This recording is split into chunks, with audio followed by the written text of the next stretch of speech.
Le gouvernement malien a libéré les 49 soldats ivoiriens condamnés par la justice malienne à 20 ans de prison. Mais quelles sont les raisons qui ont pu bien pousser le gouvernement malien à libérer les soldats ivoiriens? Pour l'écrivain et politologue ivoirien Isaac Pierre Bangoré, il n'y a plus qu'une stratégie cachée derrière cette libération. Nous constatons sur le net que les partisans de Ouattara, qui se font appeler Ado Mouton, sont contents. Ils disent que voilà, Ado est un père, celui qui pense à ses fils. Eh bien ça, c'est ce qu'on appelle la propagande politique. Parce qu'en réalité, Ado a été humilié au Mali. Et nous allons comprendre pourquoi Assimi Goïta a libéré les soldats. Il a libéré simplement les soldats parce que les soldats ont eu à fournir les informations qui lui sont nécessaires pour la souveraineté du Mali. Parce que dans le mois d'août, Assimi Goïta a porté plainte contre la France à l'ONU.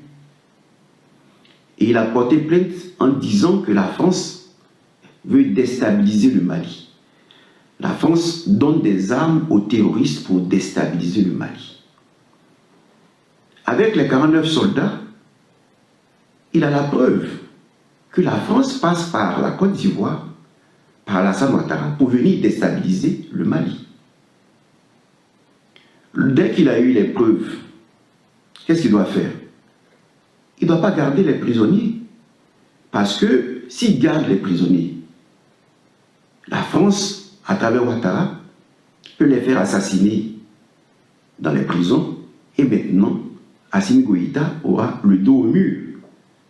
Pourquoi?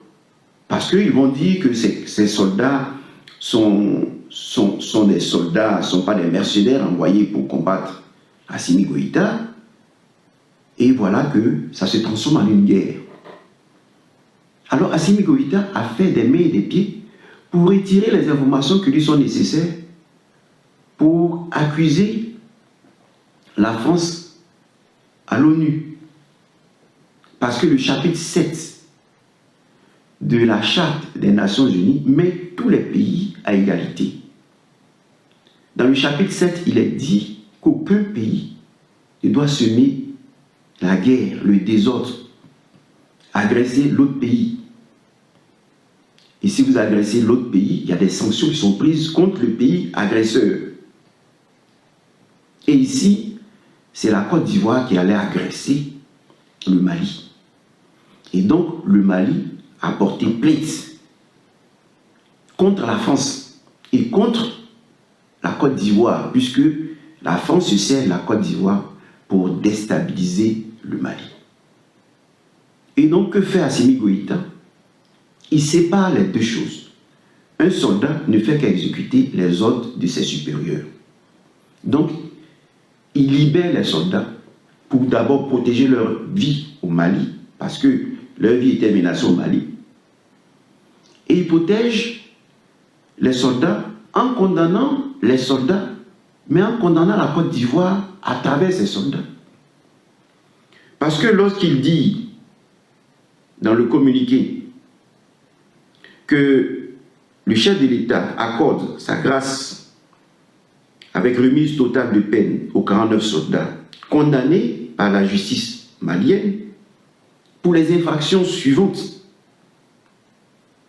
crimes d'attentat et de complot contre le gouvernement, atteinte à la sûreté extérieure de l'État, détention, port et transport d'armes et de munitions de guerre ou de défense intentionnellement en relation avec une entreprise individuelle et collective ayant pour but de troubler l'ordre public par l'intimidation ou la terreur. Ici, quand il libère les 49 soldats et il maintient ce crime, il maintient les accusations, cela veut dire qu'il condamne Alassane Ouattara, il condamne la France et il prend les preuves pour aller défendre la souveraineté du pays sur la table de l'ONU. C'est ce que vous ne comprenez pas. Les soldats ne l'intéressent pas, au contraire, c'est une charge pour Assimi Goïta. Si un demeure en prison, il aura des problèmes. Donc, tout son problème, toute sa préoccupation, c'était d'avoir des informations pour confirmer ce qui a été dit sur la table de l'ONU. Maintenant, comment s'est déroulée cette guerre diplomatique?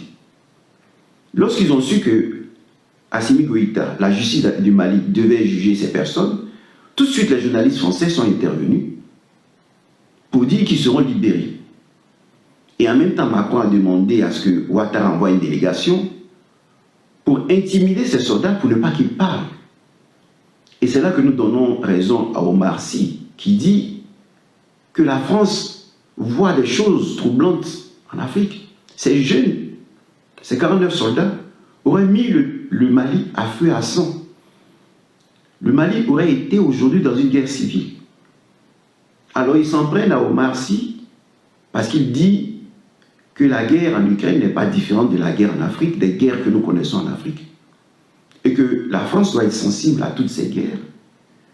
Eh bien, nous voyons toujours les journalistes français chercher à créer le désordre en Afrique.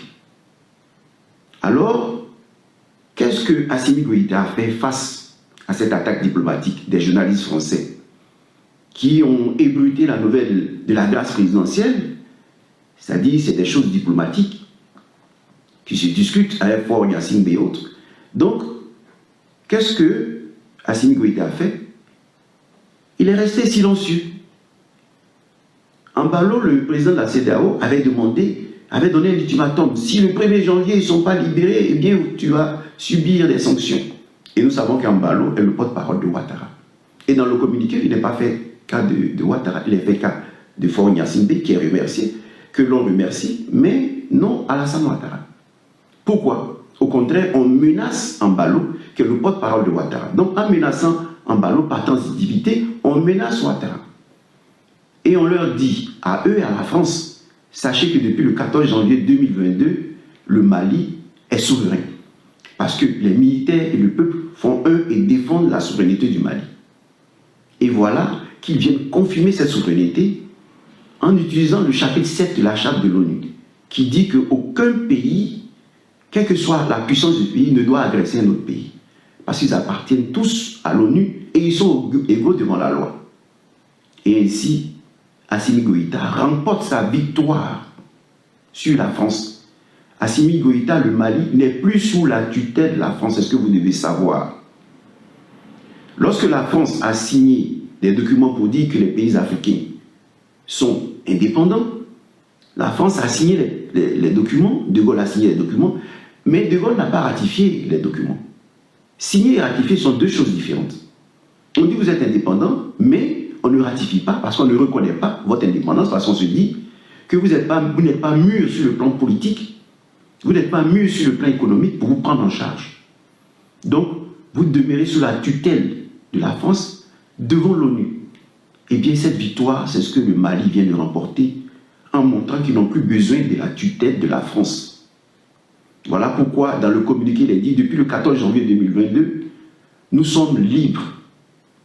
Voilà ce que Assimi Goïta a remporté comme victoire.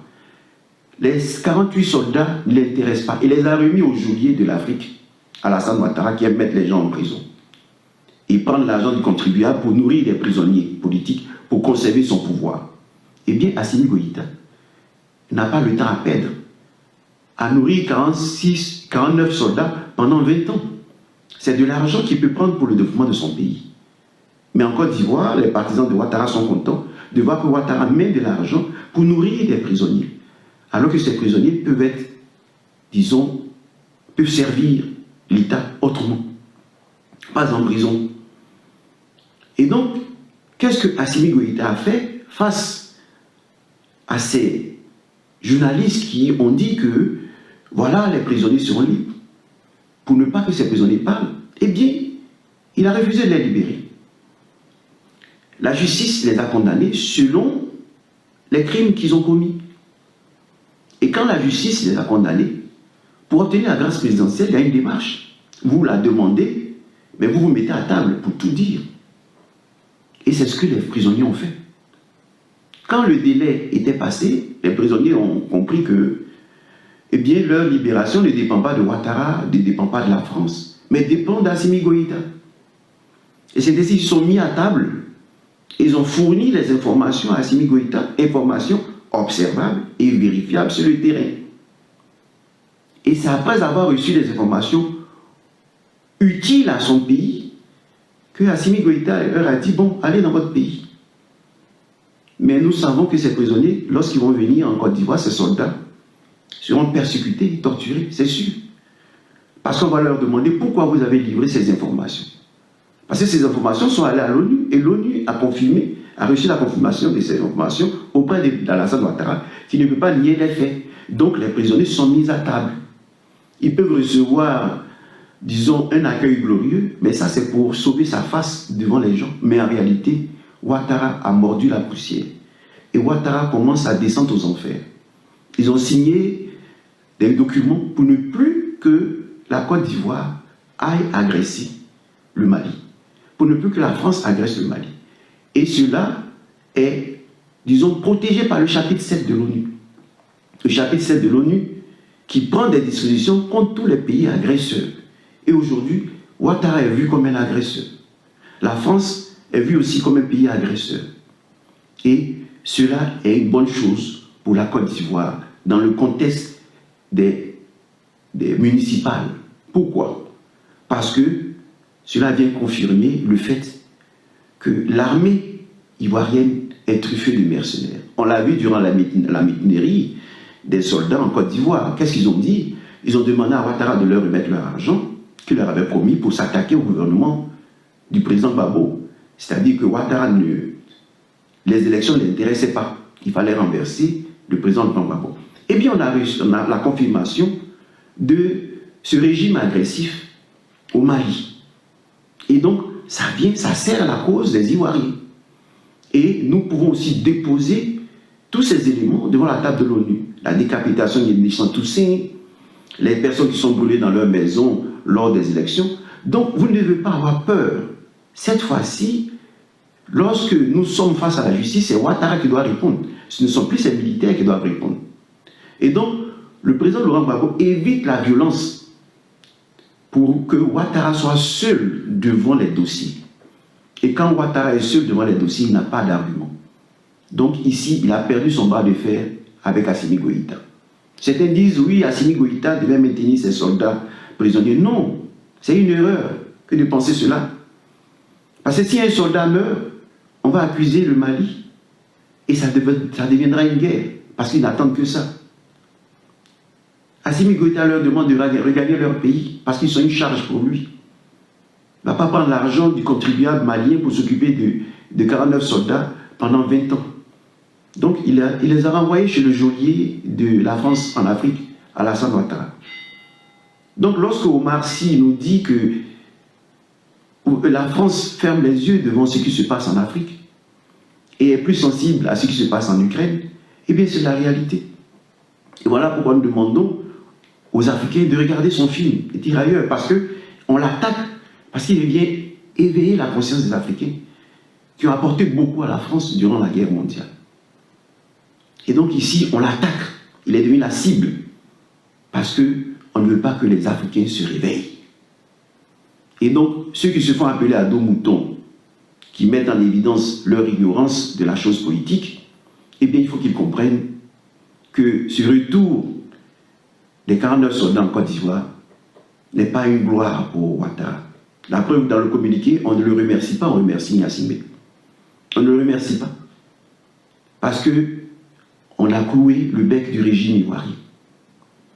Ils sont partis honteux. Et la France leur donnera des coups. C'est la descente aux enfers de Ouattara. Ils vont tout faire pour qu'ils s'en aillent, parce que ça ne les arrange pas. Il est vu sur la table de l'ONU comme un agresseur, comme quelqu'un qui sème le trouble en Afrique. Donc, cessez de vous réjouir. Au contraire, c'est ceux qui ont contribué à cette histoire qui doivent se réjouir. Parce que cette fin est positive pour tous nos frères qui intervenaient sur le net pour défendre le régime d'Assimi Goïta. Donc, sur le plan politique, la libération des 49 soldats est une victoire pour le Mali, pour ceux qui ont défendu le régime du Mali. Et est une honte pour la Côte d'Ivoire, Parce que Assimi Goïta a fait la part des choses entre le soldat qui répond, qui exécute les ordres de son maître, de son patron, de ses officiers, et ceux qui l'envoient. Et le président Laurent Gbagbo l'avait dit.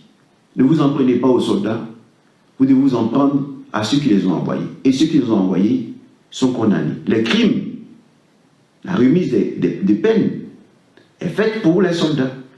Mais les crimes restent. Parce que dans une grâce présidentielle, les crimes restent. Et c'est l'État ivoirien qui a accusé. Si les prisonniers avaient été libérés et les crimes avaient été effacés, alors on aurait dit que Ouattara avait remporté une victoire. Mais les crimes sont maintenus. On remet les peines aux soldats, mais on accuse Ouattara, on accuse la France. Aussi bien devant ce tribunal que devant le tribunal de l'ONU. Donc ici, cessez de vous réjouir, parce que Ouattara a perdu son bras de fer.